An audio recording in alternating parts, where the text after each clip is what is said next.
आज हम भारतीय इतिहास का दूसरा टॉपिक पढ़ेंगे। हमने पहले टॉपिक में पढ़ा था प्राचीन भारतीय इतिहास जानने के स्रोत। इसमें आपने देखा होगा स्रोतों को हमने 3 भागों में बांटा था। नंबर 1 आपने लिखा होगा साहित्यिक स्रोत, दूसरा लिखा होगा आपने पुरातात्विक स्रोत और तीसरा लिखा होगा आपने विदेशी यात्रियों का विवरण। इसमें हमने साहित्यिक स्रोत पर चर्चा कर ली थी, लेकिन कुछ ग्रंथ बचे थे जिन्हें बोला जाता है लौकिक साहित्य।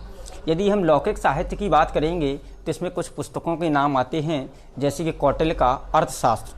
कौटिल्य का जो दूसरा नाम है उसे हम चाणक्य भी कहते हैं, उसे हम विष्णुगुप्त भी कहते हैं और उन्हें हम अजयराज भी कहते हैं। ये चंद्रगुप्त मौर्य के ये प्रधानमंत्री थे। इसके अलावा पाणिनि का जो अष्टाध्यायी है वो संस्कृत व्याकरण की प्रथम पुस्तक मानी जाती है। जयदेव का गीत गोविंद हो गया, मैगास्थनीज का इंडिका हो गया और बाणभट्ट की हर्षरथ और कादम्बरी हो गई। और इसके अलावा आप देखेंगे बिल्हड़ का विक्रमांक देव चरित हो गया। तो ये बहुत सारी पुस्तकें हैं, जैसे कि विशाख दत्त का मुद्रा राक्षस हो गया। ये हमारा सब लौकिक साहित्य माना जाता है। इससे भी कभी कभी प्रश्न आपका बन जाता है। और स्रोत को हम आगे बढ़ाते हुए आज इसका जो दूसरा स्रोत पढ़ेंगे वो कहलाएगा आपका पुरातात्विक स्रोत। दूसरे स्रोत की बात करें प्राचीन इतिहास में, हमने पहले स्रोत पढ़ लिया है, साहित्यिक स्रोत पढ़ लिया है। इसके बाद दूसरा स्रोत पढ़ेंगे हम पुरातात्विक स्रोत। पुरातात्विक स्रोत के अंतर्गत आप 3 चीज़ पढ़ेंगे। नंबर 1 आप इसमें मंदिर पढ़ेंगे, इसी में आप अभिलेख पढ़ेंगे और इसी के अंतर्गत आप सिक्का पढ़ेंगे। ये 3 चीज़ें आप इसके अंतर्गत पढ़ते हैं। तो मंदिर हुए, अभिलेख हुए और आपके सिक्के हुए। यदि सबसे पहले चर्चा की जाए अभिलेखों पर, आप जानते हैं कि जो अभिलेखों का अध्ययन है वो एपिग्राफी कहलाता है। भारत में अभिलेखों का जनक मौर्य शासक अशोक को माना जाता है कि सबसे ज़्यादा जो भारत में अभिलेखों की संख्या है वो मौर्य शासक अशोक के हैं। अब बात करें कि सबसे प्राचीन अभिलेख कौन सा है। सबसे प्राचीन अभिलेख बोगाचकोई अभिलेख जो मध्य एशिया में पाया गया। इसमें हमें इंद्र, मित्र, वरुण, नाशत या अश्विनी कुमार का नाम मिलता है। सबसे प्राचीन अभिलेख की बात करें बोगाज कोई अभिलेख, ये मध्य एशिया में पाया गया। इसमें हमें वैदिक देवता इंद्र, मित्र,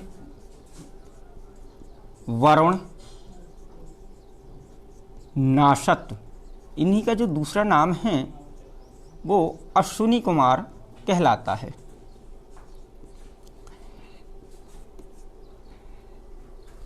अश्विनी कुमार कहलाता है। हित्ती और मिनत्ती 2 शासक हुआ करते थे राजवंशों के। इनके बीच एक संधि होती है और संधि के दौरान 4 देवताओं की शपथ ली जाती है, इंद्र, मित्र, वरुण और नाशत। तो इनका जो उल्लेख मिलता है हमें वैदिक कालीन देवताओं का वो बोगाचकोई अभिलेख में मिलता है। इसलिए माना जाता है कि जो आर्य थे वो मध्य एशिया से भारत आए थे, क्योंकि आर्यों के जो भी देवता थे वो हमें बोगाचकोई अभिलेख में मिल जाते हैं। इसलिए ऐसा माना जाता है कि जो आर्य थे वो मध्य एशिया के मूल निवासी थे, जो चारागाह की खोज में भारत आते हैं और भारत में आकर जहाँ बस जाते हैं वो प्रदेश कहलाता है सप्त सैंधव प्रदेश। इसी सप्त सैंधव प्रदेश में ही भारत की सबसे प्राचीन पुस्तक ऋग्वेद की रचना होती है। अगली बात इसी में कर लें हम, दूसरा हमें अभिलेख पढ़ना है हाथी गुम्फा अभिलेख। हाथी गुम्फा अभिलेख कलिंग नरेश खारवेल का है। ये उड़ीसा का शासक हुए करते थे खारवेल, कलिंग नरेश खारवेल। पूछ लिया जाता है कि खारवेल है जो कहाँ का शासक था, तो वो कलिंग का शासक था। इसके अलावा हाथी गुम्फा अभिलेख किसका है, तो कलिंग नरेश खारवेल का है। खारवेल किस धर्म को मानता था, तो खारवेल जैन धर्म का अनुयायी था, अर्थात वो जैन धर्म की महत्ता देता था। इसके अलावा दूसरे अभिलेख की बात करें तो जूनागढ़ अभिलेख आता है। जूनागढ़ अभिलेख एक शक वंश का सबसे प्रतापी शासक हुआ करते थे रुद्रदामन। तो पूछ लिया जाता है कि जूनागढ़ अभिलेख किस शासक का है या किस वंश के शासक का है। तो जूनागढ़ अभिलेख शक शासक रुद्रदामन का है। रुद्रदामन सबसे शक प्रतापी शासक हुआ करता था। इसी जूनागढ़ अभिलेख में हमें रुद्रदामन की विजयों का उल्लेख मिलता है। इसके अलावा अगला पढ़ें हम महरौली स्तंभ लेख। महरौली स्तंभ लेख ये चंद्रगुप्त प्रथम का है। एक चंद्रगुप्त मौर्य है, लेकिन गुप्त वंश का जो प्रथम शासक माना जाता है प्रतापी, वो चंद्रगुप्त प्रथम था। इसी चंद्रगुप्त प्रथम का महरौली स्तंभ लेख है। आगे बात करें प्रयाग स्तंभ लेख। प्रयाग या इसी को बोला जाता है इलाहाबाद स्तंभ लेख, समुद्रगुप्त का है। आप जानते हैं कि विंसेंट स्मिथ ने समुद्रगुप्त को भारत का नेपोलियन कहा था, क्योंकि इसने आर्यव्रत के 12 और दक्षिणाव्रत के 9 शासकों को पराजित किया था और इसे विंसेंट स्मिथ ने भारत के नेपोलियन की संज्ञा दी है। अर्थात प्रयाग स्तंभ लेख या इलाहाबाद स्तंभ लेख में हमें समुद्रगुप्त की विजयों का उल्लेख मिलता है। इसके अलावा इसी में जो अगला पढ़ेंगे भीतरी एवं जूनागढ़ अभिलेख। भीतरी एवं जूनागढ़ अभिलेख गुप्त शासक स्कंदगुप्त का है। इसमें पता चलता है कि स्कंदगुप्त ने हूणों को किस प्रकार से भारत से बाहर खदेड़ दिया था, क्योंकि उस समय हूणों का भारत पर आक्रमण हुआ था। अगले अभिलेख की बात करें तो ऐरण अभिलेख।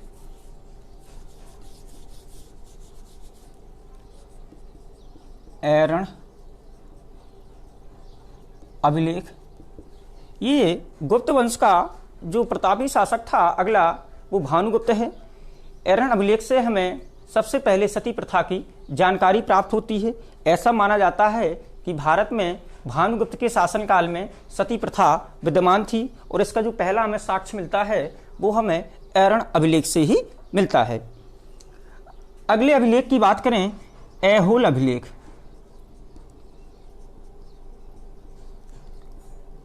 ऐहोल अभिलेख ये चालुक्य वंश का एक प्रतापी शासक हुआ करता था, पुलिकेशी द्वितीय।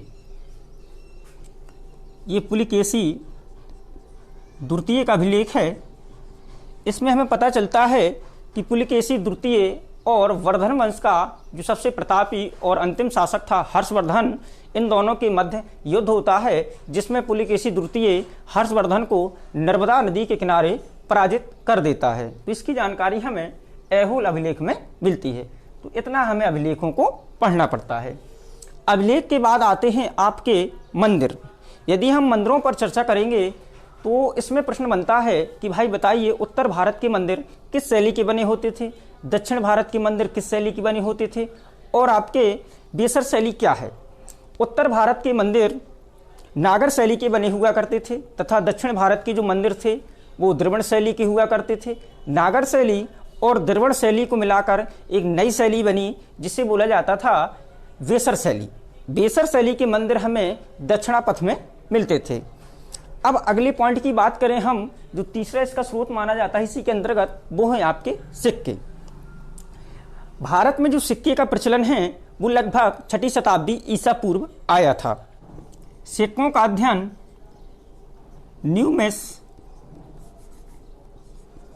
न्यूमिस्मैटिक्स कहलाता है या इसी को हिंदी में मुद्रा शास्त्र कहते हैं।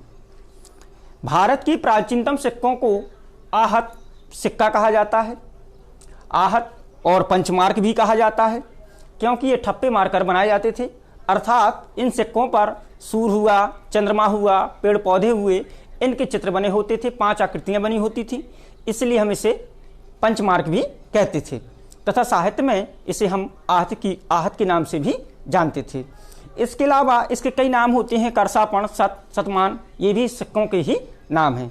यदि बात करें कि सिक्कों पर सबसे पहले लेख लिखने का कार्य किसने किया था, तो सिक्कों पर सबसे पहले लेख लिखने के कार्य इंडो ग्रीक शासकों, इंडो ग्रीक या इसी को बोला जाता है हिंद यवन शासकों ने सबसे पहले सिक्कों पर लेख लिखने का कार्य किया था।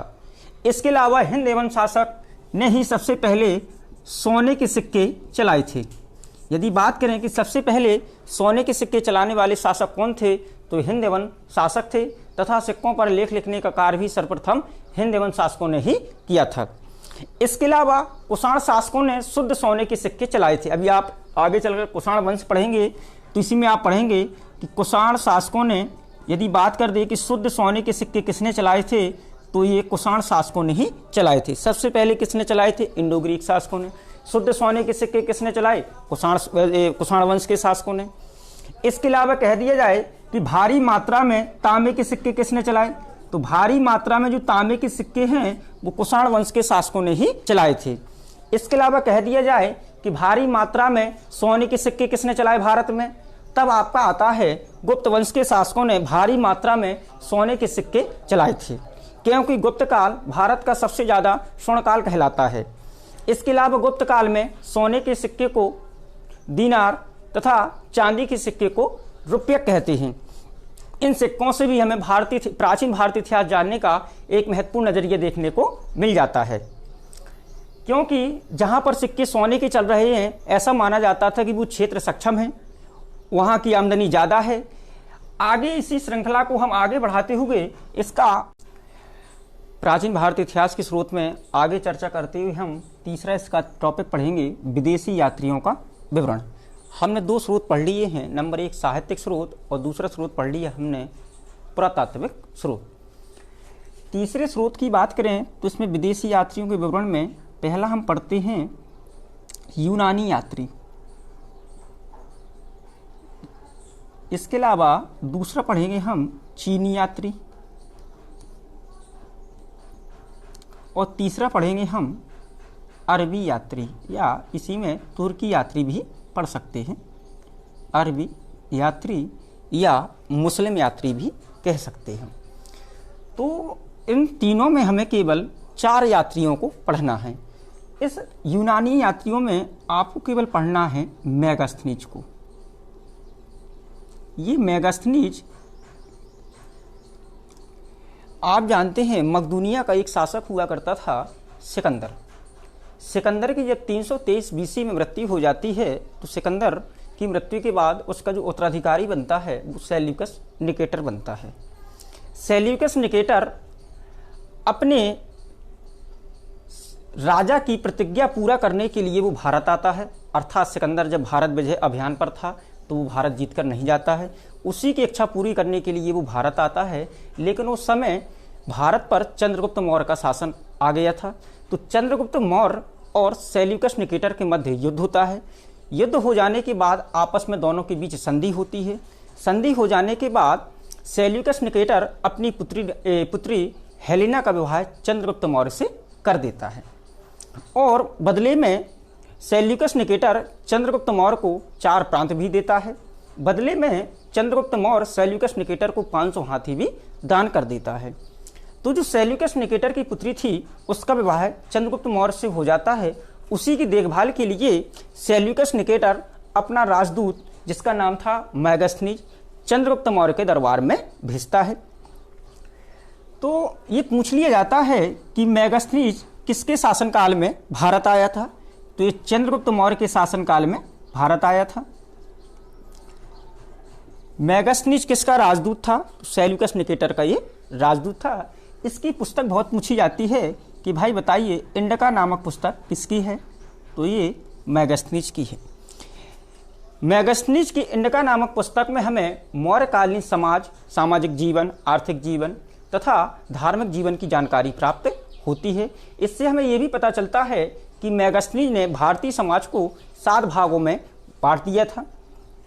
आगे इसी पर दूसरा जो यात्री आते हैं चीनी यात्री। चीनी यात्री में सबसे महत्वपूर्ण जो चीनी यात्री है वो फायान है। फायान का शाब्दिक अर्थ होता है धर्माचार। पूछ लिया जाता है कि भारत आने वाला प्रथम चीनी यात्री कौन था, फायान था।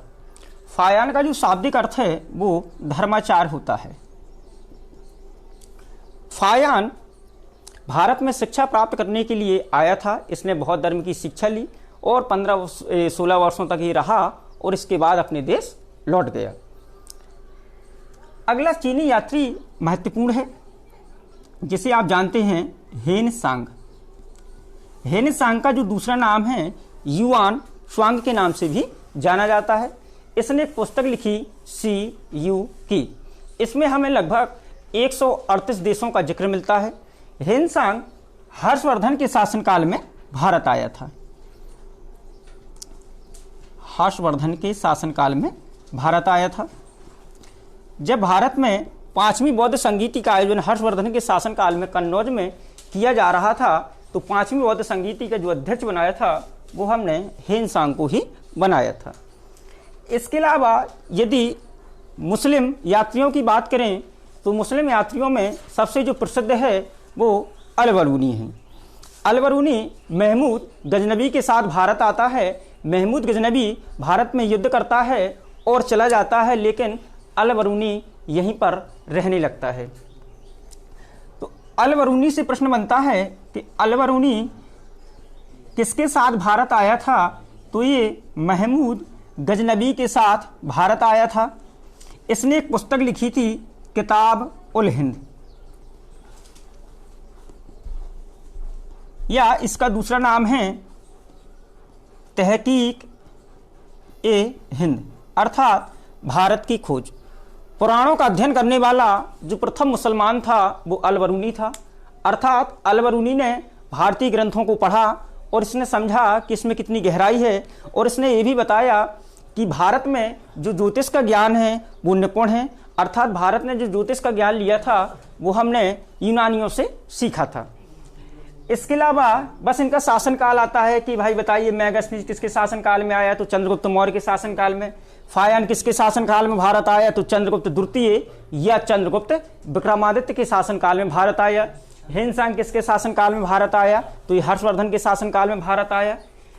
5वीं बौद्ध संगीति का अध्यक्ष भी हमने हेन सांग को बनाया था। इसके अलावा अल-बरूनी महमूद गजनबी के साथ भारत आता है और ये यहाँ रुक जाता है, और यहाँ पर जितना ज्ञान था इकट्ठा करता है। इसने वेद को पढ़ा, पुराणों को पढ़ा, तो पूछ लिया जाता है कि पुराणों का अध्ययन करने वाला पहला मुसलमान कौन था? तो वो आपका अल-बरूनी था। अल-बरूनी ने किताब लिखी थी किताब उल हिंद या तहकीक ए हिंद। हमने पूरा प्राचीन भारतीय इतिहास जानने के स्रोतों को पढ़ लिया है। जो अगली हमारी वीडियो होगी उसमें हम प्रागैतिहासिक काल से उठाएंगे। सबसे पहली वीडियो हमने स्ट्रक्चर बना के बताया था कि हमें क्या क्या पढ़ना है, प्राचीन भारत में कितना पढ़ना है, मध्यकालीन भारत में कितना पढ़ना है और आधुनिक भारत में कितना पढ़ना है।